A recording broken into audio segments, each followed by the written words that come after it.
Hello buddies, ఎలా ఉన్నారు? నేనైతే చాలా బాగున్నాను. సో ప్రజెంట్ నేను ఎక్కడ ఉన్నానో మీకైతే తెలుస్తుంది కదా, షిరిడీలో ఉన్నాను.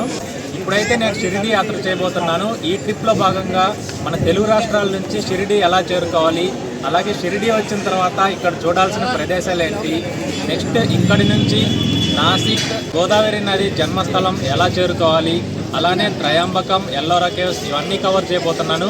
ఈ వీడియో అయితే చాలా ఇంట్రెస్టింగ్గా ఉండబోతుంది. Welcome back to our channel. Have a look.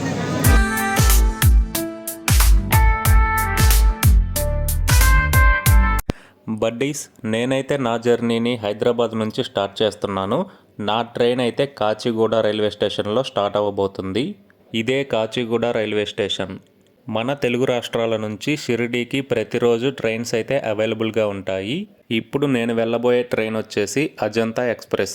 ఈ ట్రైన్ ప్రతిరోజు హైదరాబాద్ కాచిగూడ రైల్వే స్టేషన్ నుంచి షిరిడీకి దగ్గరలో ఉన్న మన్మాడ్ జంక్షన్ వరకు వెళ్తుంది. కానీ మనం షిరిడీ చేరుకోవడానికి మన్మాడ్ కంటే ముందు స్టేషన్ అయిన నాగర్సోల్లో దిగాల్సి ఉంటుంది. షిరిడీ వెళ్ళిన తర్వాత రూమ్స్ ఎలా తీసుకోవాలి, దర్శనం ప్రాసెస్ ఏంటి, షిరిడీ చుట్టుపక్కల చూడవలసిన ప్రదేశాలు ఏమిటి, అలానే షిరిడీ నుంచి నాసిక్ ఎలా చేరుకోవాలి, నాసిక్లో చూడవలసిన ప్రదేశాలు ఏమిటి, నాసిక్ నుంచి త్రయంబకేశ్వర్ ఎలా వెళ్ళాలి, త్రయంబకేశ్వర్ దర్శనం ప్రాసెస్ ఏంటి, సో ఇవన్నీ కూడా మనం ఈ ట్రిప్లో కవర్ చేయబోతున్నాం. ఈ వీడియోను అయితే లైక్ చేయండి. అండ్ మన ఛానల్ని ఎవరైనా ఫస్ట్ టైం చూస్తున్నట్లయితే మన ఛానల్లోని 2-3 వీడియోస్ చూసి కంటెంట్ నచ్చితేనే సబ్స్క్రైబ్ చేయండి. సో గైస్, ఇప్పుడు నేను వెళ్తున్న ట్రైన్ వచ్చేసి అజంతా ఎక్స్ప్రెస్. ఇదైతే డైరెక్ట్గా షిరిడీ వెళ్ళదు. షిరిడీకి 58 కిలోమీటర్ల దూరంలో ఉన్న మన్మాడ్ జంక్షన్ రైల్వే స్టేషన్కి అయితే వెళ్తుంది. కానీ నేను మన్మాడ్ జంక్షన్కి ముందు రైల్వే స్టేషన్ అయిన నాగర్సోల్లో దిగుతాను. ఎందుకంటే నాగర్సోల్ నుంచి షిరిడీకి 42 కిలోమీటర్ల డిస్టెన్స్ ఉంటుంది. ఒకవేళ మీరు డైరెక్ట్గా షిరిడీ ట్రైన్ ఎక్కితే అది కూడా నాగర్సోల్ మీదుగానే మన్మాడ్ వెళ్ళి మన్మాడ్ నుంచి షిరిడీ వెళ్తుంది. మొత్తంగా 3 గంటల సమయం పడుతుంది. ఇక్కడ ఒక తాత అయితే ప్రశాంతంగా టవల్ కట్టుకొని తిరుగుతున్నాడు గంట సేపటి నుంచి. తాతకు జై. Good morning from Nagarsol. So time అయితే చూస్తున్నారు కదా, మార్నింగ్ 6:49కి మన ట్రైన్ నాగర్సోల్ చేరుకుంది. ఇక్కడ నుంచి మనం రోడ్ జర్నీ చేయాలి. నాగర్సోల్ రైల్వే స్టేషన్ బయట నుంచి చూడడానికి వ్యూ అయితే ఇలా ఉంటుంది. ఈ స్టేషన్ నుంచి షిరిడీ చేరుకోవడానికి స్టేషన్ బయటే చాలా షేరింగ్ వెహికల్స్ అయితే ఉంటాయి. ఇవన్నీ షిరిడీ వెళ్ళే వెహికల్స్ అన్నమాట. సో గైస్, నేనైతే 6:50కి నాగర్సోల్లో దిగాను. స్టేషన్ బయటికి రాగానే ఇప్పుడు నా వెనకాల చూస్తున్నారుగా, ఇలాంటి ఓమ్నీ వ్యాన్స్ అయితే చాలా ఉంటాయి, అలానే కార్స్ కూడా ఉంటాయి. సో వీళ్ళైతే షేరింగ్లో తీసుకెళ్తారు. అలానే పర్టికులర్గా ఇద్దరమే వెళ్ళాలంట, ముగ్గురు వెళ్ళాలంటే అలా కూడా తీసుకెళ్తారు. షేరింగ్లో అయితే ఇక్కడ నుంచి షిరిడీకి 250-200 అలా చెప్తారు. మ్యాక్సిమం బార్గెన్ చేసుకుంటే ఒక 50-70 రూపీస్ అయితే డిస్కౌంట్ ఇస్తారు. సో ఇక్కడ నుంచి అయితే మనం 50 కిలోమీటర్స్ రోడ్ జర్నీ చేయాల్సి ఉంటుంది. సో రిమైనింగ్ విషయాలు షిరిడీ వెళ్ళిన తర్వాత మాట్లాడుకుందాం.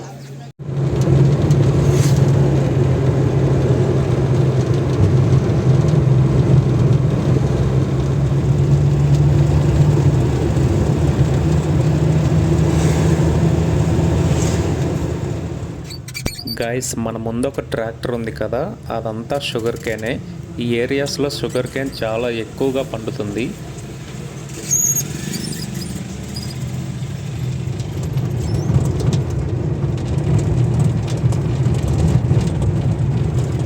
షిరిడీకి అయితే రీచ్ అయిపోయాను. ఇదే నేను చెక్ ఇన్ అయిన హోటల్ శివసాయి ఎన్. నేను లాస్ట్ టైం షిరిడీ వచ్చినప్పుడు చాలా రూమ్స్ చూశాను, కానీ ఒక్కటి కూడా నాకు హైజీన్గా అనిపించలేదు. ఈజీగా 200-300కి రూమ్స్ ఇస్తారు, కానీ అస్సలు బాగుండవు. నాకు ఈ హోటల్లో రూమ్స్ చాలా బాగా నచ్చాయి. చూడడానికి చాలా క్లాస్గా ఉన్నాయి, అలానే హైజీన్ మెయింటైన్ చేస్తున్నారు. హాట్ వాటర్ ఫెసిలిటీ కూడా ఉంది. అండ్ ఈ హోటల్కి మరో అడ్వాంటేజ్ ఏంటంటే సాయిబాబా గర్భగుడి పక్కనే ఉంటుంది. నేనైతే ఈ హోటల్లో 3 డేస్ స్టే చేశాను. 3 డేస్కి గాను నాకు 3000 పడింది. ఈ ప్రైస్లో నాకు ఈ హోటల్ అయితే పర్వాలేదనిపించింది. సో గైస్, నేనైతే ఇప్పుడే ఫ్రెష్ అయిపోయి బ్రేక్ఫాస్ట్ తినడానికి వెళ్తున్నాను. బ్రేక్ఫాస్ట్కి వెళ్ళిన తర్వాత దర్శనానికి అయితే వెళ్తాను. సో దర్శనానికి వెళ్ళే ముందు ఇక్కడ కొన్ని చేయవలసిన పనులు అయితే ఉంటాయి. లైక్ మీ ఫోన్స్ కానీ చెప్పులు కానీ ఫ్రీ స్టాండ్స్లో ఎలా ఇవ్వాలి అలాంటివి మీకు చెప్తాను. సో ఫ్రెండ్స్, ప్రజెంట్ నేనైతే ఫ్రెష్ అయిపోయి బ్రేక్ఫాస్ట్ చేయడానికి వచ్చాను. ఇప్పుడు నేను తినే హోటల్ అయితే షిరిడీలోని మన తెలుగు వాళ్ళ హోటల్, అచ్చమైన తెలుగు వాళ్ళ హోటల్. సో షిరిడీలో నాకు తెలిసి ఫుడ్ చాలా చోట్ల అయితే బాగుండదు.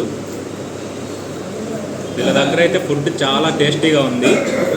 మీరైతే మస్ట్గా ట్రై చేయాలి ఇక్కడికి వచ్చి. దీని అడ్రస్ వచ్చేసి మన చావడి ఉంటుంది కదా, చావడి పక్కనే కనిపిస్తుంది. ఎవరిని అడిగినా చెప్తారు. ఈ హోటల్ నేమ్ పున్నమి. ఈ హోటల్ వాళ్ళు అయితే ఒక షిజ్జుని పెంచుకుంటున్నారు. 45 days బేబీని తీసుకొచ్చారంట. ఇప్పుడైతే వీడి వయసు ఎంతో నాకు తెలియదు కానీ చాలా ఫ్రెండ్లీగా ఉన్నాడు. అస్సలు అరవట్లేదు, కరవట్లేదు. ఎవరి దగ్గరికైనా ఈజీగా వస్తున్నాడు. సో ఫ్రెండ్స్, నేను ఇప్పుడే టిఫిన్ చేశాను. టిఫిన్ అయితే అద్దరిపోయింది. సో మీరు ఎప్పుడైనా వస్తే ఇక్కడ ఖచ్చితంగా వచ్చి టిఫిన్ చేయండి. సో టిఫిన్ తర్వాత కాఫీ తాగుతున్నాను. నేను ఈ మోడల్ అయితే చాలా మంది లైక్ బ్రాహ్మిన్స్ ఇళ్ళల్లో అలా చూశాను. సో ఫస్ట్ టైం ఇలా నేను తాగుతున్నాను.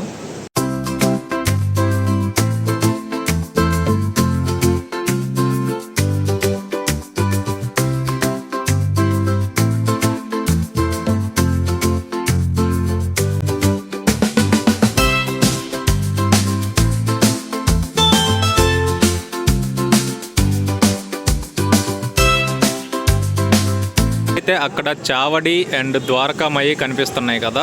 సో అక్కడ నుంచి కొంచెం ముందుకి ఇలా వచ్చామంటే ఇక్కడే పున్నమి ఫుడ్ కోర్ట్ ఉంటుంది. ఇది వచ్చేసి మన తెలుగు వాళ్ళ ఫుడ్ కోర్ట్. ఫుడ్ అయితే చాలా బాగుంది. నేనైతే 5 out of 5 రేటింగ్ ఇస్తాను. డెఫినెట్గా తెలుగు వాళ్ళ ఫుడ్ కోసం అయితే ఇక్కడికి వచ్చి ట్రై చేయండి. దర్శనానికి వెళ్ళేటప్పుడు మనకి ఫోన్స్, కెమెరాస్ అలో ఉండవు కాబట్టి లోపల వ్యూస్ మీకు చూపించలేకపోయాను. బయట నుంచి ఇదొక్క వ్యూ తప్ప మరేం కనిపించట్లేదు. ఇప్పుడు మీరు చూస్తున్నది దర్శనం క్యూ కాంప్లెక్స్ బిల్డింగ్. బాబా దర్శనం చేసుకోవాలంటే మొత్తం 8 గేట్స్ ఉంటాయి. ఈ 8 గేట్స్లో 7వ నంబర్ గేట్ మాత్రమే ఉచిత దర్శనం. 1 నుంచి 4వ నంబర్ గేట్లు మొత్తం టెంపుల్ చుట్టూరు ఉంటాయి. 5 నుంచి 8వ నంబర్ గేట్లు మాత్రం ఈ క్యూ కాంప్లెక్స్ బిల్డింగ్లో ఉంటాయి. ఇక్కడ పెయిడ్ దర్శనం టికెట్ ధర 200. ఇప్పుడు మనం బాబా గురించి అలానే ఆలయంలో చూడాల్సిన కొన్ని ప్రదేశాల గురించి తెలుసుకుందాం రండి. మానవ రూపంలో జన్మించి దైవంగా పూజలు అందుకుంటున్న సాయిబాబా 1838వ సంవత్సరంలో జన్మించారు. బాబా గారు 16 సంవత్సరాల వయసులో ఒక ఫకీర్ వేషధారణలో షిరిడీ వచ్చారు. బాబా గారు మొదట 3 సంవత్సరాల పాటు షిరిడీలో నివసించారు. ఆయన రాత్రింబవళ్ళు ఒక వేప చెట్టు కింద ధ్యానంలో కూర్చొని ఉండేవారు. అతన్ని చూసిన గ్రామస్తులంతా ఆశ్చర్యానికి గురయ్యారు. మహల్సాపతి, కాశీనాథ్ వంటి ధార్మిక యోగులు బాబాని ప్రతిరోజు సందర్శించసాగారు. సాయిబాబా పిచ్చివాడని మరికొందరు రాళ్లు కూడా రువ్వేవారు. దీనితో సంవత్సర కాలం పాటు బాబా గారు షిరిడి గ్రామాన్ని వదిలేసి వెళ్ళిపోయారు. 1858వ సంవత్సరంలో చాంద్ పాటిల్ కుటుంబపు పెళ్లివారితో కలిసి బాబా షిరిడీ వచ్చారు. అక్కడ ఖండోబా మందిరం దగ్గర బాబా బండి దిగినప్పుడు ఆ మందిరం పూజారి అయిన మహల్సాపతి ఆవో సాయి అంటూ పిలిచారు. తరువాత సాయి నామం స్థిరపడి ఆయన సాయిబాబాగా ప్రసిద్ధి చెందారు. అప్పటి నుంచి 1918వ సంవత్సరం తన సమాధి వరకు సాయిబాబా షిరిడీలోనే ఉన్నారు. ఒక పాత మసీదును తన నివాసం చేసుకున్నారు. ఆ మసీదునే ప్రస్తుతం ద్వారకామయి అనే పేరుతో పిలుస్తున్నారు. ఆ మసీదులోనే బాబా గారు దునిని వెలిగించారు. ఇప్పటికీ ఆ దుని ప్రతిరోజు వెలుగుతూనే ఉంటుంది. అందులో నుండి విభూదిని తీసి తన దర్శనానికి వచ్చే వారికి పంచేవారు. ఆ విభూది తమకు రక్షణ ఇస్తుందని భక్తుల నమ్మకం. బాబా గారు స్వయంగా తన చేతులతో వండి ప్రసాదం కూడా పంచిపెట్టేవారు. బాబా గారు చూపించే మహిమలకి, మహత్తులకి 1910 తరువాత సాయిబాబా పేరు దేశమంతటా తెలిసింది. అప్పటి నుంచి ఆయన దేవుడని గుర్తించిన భక్తులు బాబా దర్శనానికి రాసాగారు. అక్టోబర్ 17, 1918 మంగళవారం మధ్యాహ్నం 2:30 బాబా తన భక్తుడైన బయ్యాజీ అప్పాకోతే పాటిల్ వడిలో మహాసమాధి చెందారు. ఆయన దేహం బూటీవాడలో ఖననం చేయబడింది. అక్కడే సమాధి మందిరం నిర్మించబడింది. దర్శనం అయిపోయిన వెంటనే మనం గుడి ప్రాంగణంలో చూడవలసిన ప్లేసెస్లో ఈ వేప చెట్టు ఒకటి. బాబాగారు షిరిడీ వచ్చిన కొత్తలో ఈ వేప చెట్టు కిందనే తన సమయాన్ని గడిపారు. తరువాత చూడవలసిన ప్రదేశం లెండీ బాగ్. ఈ లెండీబాగ్లోని చెట్లను బాబాగారే నాటి రోజు నీరు పోసి పెంచారని చెప్తారు. బాబా గారు నీటి కోసం ఉపయోగించిన బావి ఇప్పటికీ అలానే ఉంది. మీరు ఈ లెండి బాగ్లో ఆ బావిని చూడొచ్చు. తరువాత తప్పకుండా చూడవలసిన ప్లేస్ దీక్షిత్వాడ మ్యూజియం. ఈ మ్యూజియంలో బాబా గారు వాడిన తలదిండు, బాబా గారు వేసుకున్న దుస్తులు, బాబా గారు అప్పట్లో వాడిన గ్రామ్ టెలిఫోన్, మరెన్నో బాబాకి సంబంధించిన వస్తువులను మనం ఈ మ్యూజియంలో అయితే చూడవచ్చు. ఒకవేళ మీరు దర్శనం టైంలో ఈ మ్యూజియం చూడడం మర్చిపోయినట్లయితే గేట్ నెంబర్ 4 దగ్గర మన ఒరిజినల్ ఆధార్ కార్డ్ చూపిస్తే ఎంట్రీ పాస్ ఇస్తారు, చూడవచ్చు. ఇదే బాబా గారికి చివరి స్నానం చేపించిన బెడ్. ఈ వస్తువులన్నీ అప్పట్లో బాబా గారు వాడినవి సేకరించి ఇక్కడ పెట్టారు.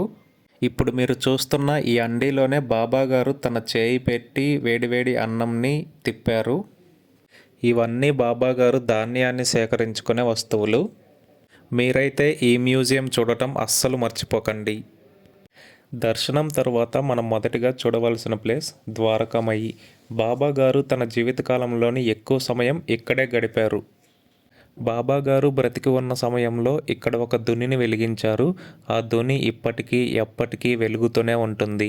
ఈ ద్వారకామయిలో మనం బాబా వెలిగించిన దుని, అలానే మనం చాలా ఫొటోస్లో చూసి ఉంటాం కదా, బాబా ఒక బండరాయి పైన కూర్చొని ఉంటారు. ఆ బండరాయి, వీటిని మనం ఈ ద్వారకామయిలో చూడవచ్చు.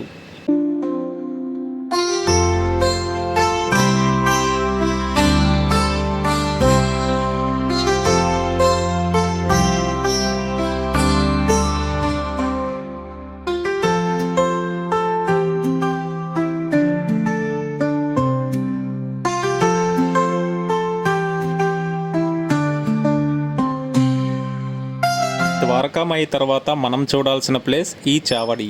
ఈ చావడితో బాబాకి ఉన్న అనుబంధం అంతా ఇంతా కాదు. బాబా గారు తన చివరి 10 సంవత్సరాలు ఈ చావడిలోనే ఉన్నారు. ఈ చావడిని 2గా విభజించారు.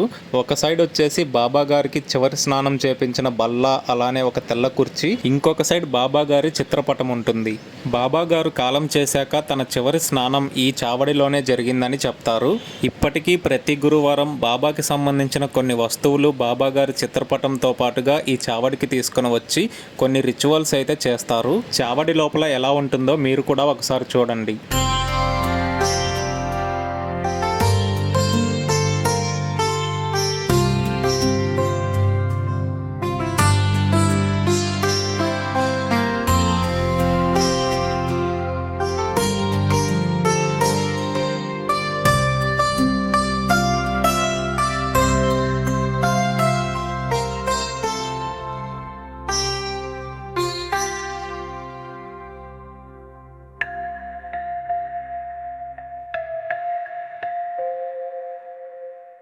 చావడికి ఎదురుగా మనకి అబ్దుల్ బాబాస్ కాటేజ్ కనిపిస్తుంది.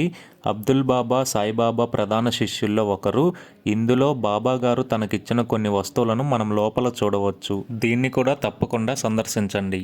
చావడికి పక్కనే కనిపిస్తున్న ఈ దారిలో ఆంజనేయ స్వామి గుడి ఉంటుంది, తప్పకుండా సందర్శించండి.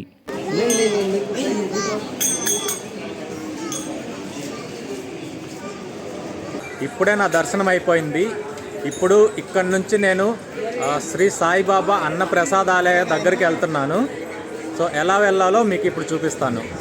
నేనైతే నా దర్శనాన్ని ముగించుకొని అన్నప్రసాదాలయానికి వెళ్తుంటే గేట్ నెంబర్ 4కి ఎదురుగా ఈ పల్లకి గార్డెన్ కనిపించింది.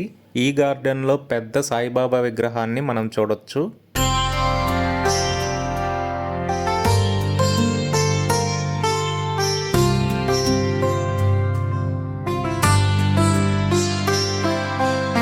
బడ్డీస్, మీకైతే ఇక్కడ ఒక బస్ కనిపిస్తుంది కదా, ఇది సాయిబాబా ట్రస్ట్ వారి ఫ్రీ బస్. ఈ బస్ అయితే టెంపుల్ నుంచి సాయి భక్త నివాస్కి, సాయి భక్త నివాస్ నుంచి టెంపుల్కి, టెంపుల్ నుంచి అన్నప్రసాదాలయకి, మళ్ళీ అన్నప్రసాదాలయ నుంచి టెంపుల్కి ఇలా తిరుగుతూ ఉంటుంది. సో బడ్డీస్ చూశారు కదా, నేనైతే 4 గంటలకి అన్నప్రసాదాలయకి వెళ్తున్నాను. దర్శనం అయిపోయాక మీకు ప్రసాదం ఇచ్చే దగ్గరే ఫుడ్కి ఫ్రీ టోకెన్స్ కూడా ఇస్తారు. అక్కడే టోకెన్స్ తీసుకొని ఈ బస్ ఎక్కి అన్నప్రసాదాలయకి వెళ్ళిపోవచ్చు. ఇందాక మీకు శ్రీ సాయి భక్త నివాస్ అని చెప్పాను కదా, ఇదే ఆ భక్త నివాస్. ఇవి టెంపుల్ తరఫున స్టే చేయడానికి రూమ్స్ అన్నమాట. ఇక్కడ మనకి రూమ్స్ 50 రూపాయలు, 100 రూపాయలు, 150 రూపాయలు, 200 రూపాయలు ఇలా లభిస్తాయి. అండ్ ఇంకొకటి గుర్తుపెట్టుకోండి, ఓన్లీ ఫ్యామిలీస్కి మాత్రమే ఈ రూమ్స్ ఇస్తారు. పెళ్లి కాని లవర్స్కి కానీ ఫ్రెండ్స్కి కానీ ఈ రూమ్స్ అయితే అలాట్ చేయరు. చెక్ ఇన్ అయ్యే ముందు మన ఒరిజినల్ ఆధార్ కార్డ్స్ అయితే చూపించాల్సి ఉంటుంది. సో ఇప్పుడైతే భక్త నివాస్ దగ్గర దిగాల్సిన వాళ్ళు దిగేసి భక్త నివాస్ నుంచి టెంపుల్కి వెళ్ళే వాళ్ళు అలానే అన్నప్రసాద్ ఆలయాకి వెళ్ళే వాళ్ళు ఇక్కడైతే బస్సు ఎక్కుతారు. ఫ్రెండ్స్, ఇందాక నేను మీకు సాయి పల్లకి గార్డెన్ అని చెప్పాను కదా, గేట్ నెంబర్ 4కి ఎదురుగా. ఇప్పుడు మీరు చూస్తున్నారు కదా, ఇదే సాయి పల్లకి గార్డెన్. ఇక్కడ నుంచి కొంచెం ముందుకు వచ్చామంటే ఇదే గేట్ నెంబర్ 4కి రోడ్. ఇప్పుడు మీకు ఇక్కడ కంచె కనిపిస్తుంది కదా, ఈ కంచె వెనకాలే లెండి బాగ్ అయితే ఉంటుంది. ఆలయం లోపలికి కెమెరాస్ అలో ఉండవు, సో అందుకే నేను మీకు ఇందాక ఫోటోల రూపంలో చూపించాను. ఇక్కడ నుంచి కొంచెం ముందుకు వచ్చామంటే మనకి గేట్ నెంబర్ 2కి వెళ్ళే రోడ్డు కనిపిస్తుంది. ఈ రోడ్లోనే ఫ్రీ చెప్పుల స్టాండు అలానే ₹5 ఇస్తే మొబైల్ ఫోన్స్ ఇక్కడ పెడతారు. టెంపుల్ వారి తరఫునే ఉంటాయి, సో ఎలాంటి భయం అక్కర్లేదు. ఇప్పుడు మీరు చూస్తున్నారు కదా, ఇదే క్యూ కాంప్లెక్స్ బిల్డింగ్ అన్నమాట. ఇందులో గేట్ నెంబర్ 5, 6, 7, 8 ఉంటాయి. అన్నిట్లో పెయిడ్ దర్శనం. ఓన్లీ 7వ గేట్లో మాత్రమే ఉచిత దర్శనంకి అలో చేస్తారు. ఇక్కడ నుంచి ప్రసాదాలయాకి జస్ట్ 2-3 మినిట్స్లో వెళ్ళిపోవచ్చు. పదండి వెళ్దాం.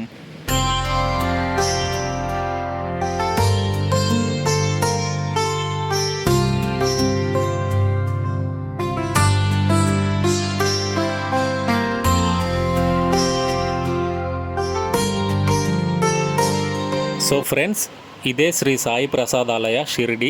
లోపలికి రాగానే మనకి బాబా గారు అన్నం వండుతున్నట్లుగా ఒక విగ్రహం అయితే కనిపిస్తున్నది. బాబా గారు చేయి పెట్టి ఆ హండీలో తిప్పుతున్నారు కదా, ఆ హండీని ఇప్పటికీ కూడా మ్యూజియంలో మనం చూడొచ్చు. ఇప్పుడు ఈ ప్రసాదాలయ గురించి కొన్ని విషయాలు తెలుసుకుందాం. ఈ సాయి ప్రసాదాలయంని 2009లో సాయిబాబా ట్రస్ట్ వారిచే నిర్మించబడింది. మొత్తం 11,550 స్క్వేర్ ఫీట్స్లో ఈ నిర్మాణాన్ని అయితే చేపట్టారు. ఇందులో 2 ఫ్లోర్స్లో కూర్చొని భోజనం చేసే సదుపాయం ఉంది. గ్రౌండ్ ఫ్లోర్లో 4,500 మంది కెపాసిటీ, అలానే ఫస్ట్ ఫ్లోర్లో 2 చిన్న హాల్స్ ఉంటాయి. ఒక్కొక్క హాల్లో 1000 మంది కూర్చునే సదుపాయం కలదు. ఇందులో ఉచిత భోజన సదుపాయం అలానే డొనేషన్ భోజన సదుపాయం 2 ఉన్నాయి. ఉచిత భోజనానికి మనకి ఫ్రీగా టికెట్ ఇస్తారు. అలానే డొనేషన్ భోజనానికి ₹50 పే చేయాల్సి ఉంటుంది. ఈ భోజనశాలలో ఎక్కువ శాతం సోలార్ పవర్ని ఉపయోగించి భోజనాలు అయితే తయారు చేస్తారు. ఈ సోలార్ పవర్ ప్యానెల్స్ని మనం ఈ బిల్డింగ్ ఎదురుగా నుంచున్నప్పుడు బిల్డింగ్ పైన చూడవచ్చు. సో ఫ్రెండ్స్, మనం ఈ బిల్డింగ్లోకి రాగానే ఎడమవైపుకు వెళ్తే మనకి ఇలా టికెట్ కౌంటర్స్ అయితే కనిపిస్తాయి. ఉచిత భోజనానికి ఒక క్యూ లైన్, అలానే డొనేషన్ భోజనానికి ఒక క్యూ లైన్ ఉంటాయి. చూసుకొని వెళ్ళాలి. ప్రస్తుతం ఈ ఉచిత భోజనానికి సంబంధించిన టోకెన్స్ ని దర్శనం అయిపోయిన తర్వాత ఆలయంలోనే ఇస్తున్నందువలన ఇక్కడ క్యూ అయితే పెద్దగా లేదు. సో మీరైతే దర్శనం అయిపోయిన తర్వాత టోకెన్స్ తీసుకోవడం అస్సలు మర్చిపోవద్దు. ఈ టోకెన్స్ ఎగ్జాక్ట్గా ఎక్కడ ఇస్తారంటే, మనం దర్శనం అయిపోయి బయటకు వచ్చిన వెంటనే విభూది అలానే బూందీ ప్రసాదం ఇస్తారు కదా, వాళ్ళని దాటుకొని 2 అడుగులు ముందుకు వేయగానే అక్కడే ఉంటారు కూర్చొని, వాళ్ళైతే ఇస్తారన్నమాట. ఈ క్యూ లైన్ దగ్గర బాబా లైవ్ దర్శనం అయితే మనం చూడొచ్చు. ఈ క్యూ లైన్ దగ్గర మాత్రమే కాదు, అన్నప్రసాదాలయం లోపల అలానే షిరిడీలో చాలా చోట్ల సాయిబాబా లైవ్ దర్శనం అయితే ఇలా మనం చూడొచ్చు. ఇక్కడి నుంచి కొంచెం ముందుకు వెళ్ళగానే హ్యాండ్ వాష్ చేసుకోవడానికి ఇలా మనకి ట్యాప్స్ అయితే అవైలబుల్గా ఉంటాయి. అండ్ అంతేకాదు, పిల్లలున్న పేరెంట్స్కి ఇక్కడ బేబీ ఫీడింగ్ సెంటర్స్ కూడా అవైలబుల్గా ఉన్నాయి. ఇక్కడి నుంచి కొంచెం ముందుకు రాగానే మనకి ఉచిత భోజనానికి సంబంధించిన ఎంట్రీ అయితే కనిపిస్తుంది. ఇక్కడ నుంచి కొంచెం క్యూ లైన్ ద్వారా మనం లోపలికి వెళ్లాల్సి ఉంటుంది. అలా క్యూ నుంచి నడుచుకొని వస్తే ఇక్కడ ఒక మనిషి కూర్చుంటారు. ఇతనికి మన టోకెన్స్ ఇస్తే లోపలికి అలో చేస్తారు. లోపల ఒకసారి డైనింగ్ హాల్ చూసుకున్నట్లయితే మనకి ప్రాపర్ సీటింగ్తో ఇలా అయితే ఉంటుంది. అలానే మనం వెళ్ళి కూర్చునేసరికి ప్లేట్స్ అండ్ గ్లాసెస్ అయితే నీట్గా వాష్ చేసి అక్కడ పెట్టేస్తారు. సో మనం ఒకసారి పైన బోర్డు చూసినట్లయితే బాబా అన్నప్రసాదము దయచేసి వృధా చేయకండి, అవసరం ఉన్నంత వరకు మాత్రమే తీసుకోండి అని రాసుంది.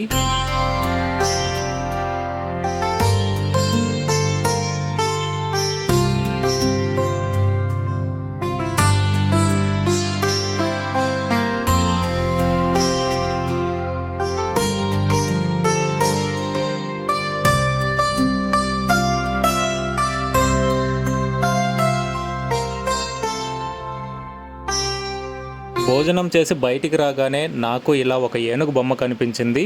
అలానే దాని పక్కన ఇలా ఒక వంటశాల చూడొచ్చు. ఈ వంటశాలలోనే మనకి బాబా దగ్గర పెట్టే బూందీ ప్రసాదం తయారు చేస్తారు. ఈ ప్రసాదాలయం దగ్గర మీరు తప్పకుండా విజిట్ చేయవలసింది ఏంటి అంటే ఈ హిస్టారికల్ వెపన్ మ్యూజియం అన్నమాట. మనం భోజనం చేసి బయటికి రాగానే ఎడమ వైపున మెట్లు కనిపిస్తాయి. మెట్లెక్కి పైకి వచ్చామంటే మనకి ఇలా టికెట్ కౌంటర్ కనిపిస్తుంది. 10 రూపీస్ ఇస్తే లోపలికి అలో చేస్తారు. ఈ మ్యూజియంలో మనమైతే ఛత్రపతి శివాజీ గారు తన పరిపాలనలో వాడినటువంటి యుద్ధ సామాగ్రిని అయితే చూడవచ్చు. కత్తులు, బల్లాలు ఇటువంటివి చాలా ఉంటాయి. లోపలికైతే ఫోన్స్ అలో లేవు. నేను అందుకే ఎక్కువ వీడియో తీసి చూపించలేకపోయాను. మీరు ఇక్కడికి వస్తే తప్పకుండా విజిట్ చేయండి, చాలా బాగుంటుంది. భోజనం చేసి వెపన్ మ్యూజియం చూసిన తర్వాత అలా బయటికి నడుచుకుంటూ వెళ్ళాను. ప్రసాదాలయం ఎదురుగా ఉన్న ఎగ్జిబిషన్ అలాగే చిన్నపాటి షాపింగ్ కాంప్లెక్స్లో కొంచెం సేపు టైం స్పెండ్ చేశాను. ఫ్రెండ్స్, షిరిడి వచ్చిన చాలామంది ఐ లవ్ సాయిబాబా అనే సెల్ఫీ పాయింట్ దగ్గర ఫొటోస్ దిగుతూ ఉంటారు కదా. ఇది ఎక్కడో కాదండి, సాయి పల్లకి గార్డెన్కి ఎదురుగా అలానే గేట్ నెంబర్ 4కి ఎదురుగా ఉంటుంది. ఈవినింగ్ 6 తర్వాత ఈ ఆలయం చుట్టుపక్కల ఈ ప్రదేశాలన్నీ లైట్స్తో చాలా కలకలలాడుతూ ఉంటాయి. అలా తిరిగి నైట్ టైం నా డిన్నర్ని అయితే నేను పున్నమిలో తిన్నాను. తెలుసు కదా, ఇదైతే తెలుగు వాళ్ళ హోటల్. మన చావడికి పక్కనే ఉంటుంది. ఫుడ్ చాలా టేస్టీగా ఉంటుంది. నెగిటివ్ రివ్యూస్ని అస్సలు పట్టించుకోకండి. ఫుడ్ పరంగా తెలుగు వాళ్ళకైతే చాలా బెస్ట్ హోటల్ ఇది, ఖచ్చితంగా విజిట్ చేయండి. ఎందుకు ఇన్నిసార్లు చెప్తున్నానంటే షిరిడీలో చాలా హోటల్స్ తెలుగు వాళ్ళ పేర్లు పెట్టుకొని నార్త్ ఇండియన్ ఫుడ్ మాత్రమే అమ్ముతూ ఉంటారు, అందుకనే చెప్తున్నాను. సో ఇంతటితో షిరిడీలో నా డే 1 అయితే కంప్లీట్ అయింది. డే 2లో నేనైతే త్రయంబకేశ్వరం జ్యోతిర్లింగం అలానే నాసిక్లో కొన్ని చూడవలసిన ముఖ్యమైన ప్రదేశాలు అయితే ఉన్నాయి, అవి చూడబోతున్నాను. ఈ వీడియో మీకు నచ్చితే లైక్ చేయండి, ఎలా ఉందో కమెంట్ చేయండి. షిరిడీ వెళ్ళాలనుకునే మీ ఫ్రెండ్స్కి ఖచ్చితంగా షేర్ చేయండి. మన ఛానల్ని ఎవరైనా కొత్తగా చూస్తున్నట్లయితే 2-3 వీడియోస్ చూసి కంటెంట్ నచ్చితే సబ్స్క్రైబ్ చేయండి. పక్కనే ఉన్న బెల్ ఐకాన్ ప్రెస్ చేయండి.